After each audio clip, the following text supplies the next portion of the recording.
5 ranajkových jedál, po ktorých nebudeš nafúknutý ako dojebaný balón. Ak ráno prdíš jak stará Škoda a brucho máš tvrdé jak betón, problém nie si ty. Sú to tie posraté raňajky, čo do seba láduješ s kávou. Začni avokádom. Áno, to zelené hovno, čo si myslíš, že je len pre hipsterov z Bratislavy.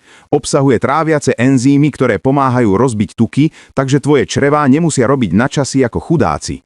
Chceš pečivo? Zabudni na biele nožky jak z roku 1995. Kvasený kváskový chlieb má menej lepku, menej fruktánov a tým pádom aj menej plynového teroru v bruchu. Črevá ho milujú, ty budeš konečne ticho.